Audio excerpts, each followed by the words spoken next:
how much time, like after this event, like after this mission, how much time did you spend in that deployment? Did you go back up and fly some more missions and then just continue as fragged and go home after that? Or how did that flow?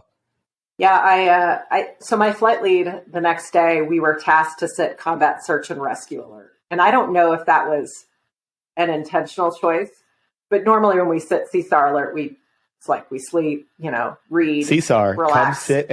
come sit and relax. That's what CSAR means. Yeah, until someone gets shot down and then you launch, which is exactly what happened on April 8th. Oh, great. Yeah. So right away, you're right back in the cockpit. Yeah. So, the alarm sounded. We kind of look at each other like, is this a drill? Because they would do drills. And no, I mean, it came in immediately. An A-10 pilot had been shot down in Baghdad, so now I'm going right back where we were yesterday.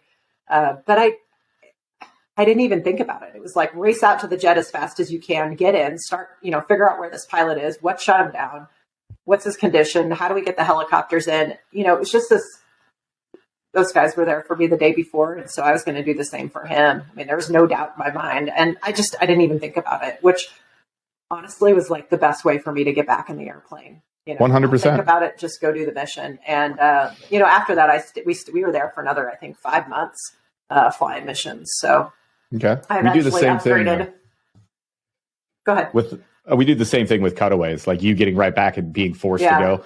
Especially like when you're a student, we do it, even when you're, further in your career. If you have a cutaway under a parachute, the very first thing you do is you put on another parachute and you immediately go back up and you just do a slick jump, just go chill out. Like it's the best way to get back into it. Cause I imagine if you spent a lot of time on the ground ruminating and had enough time to think about a scheduled flight, I bet that you would have had a little bit more anxiety getting back to that aircraft. I think for sure. There's no doubt in my mind. I mean, we compartmentalized pretty well, which is what I did after this mission. I kind of tucked it away to deal with later.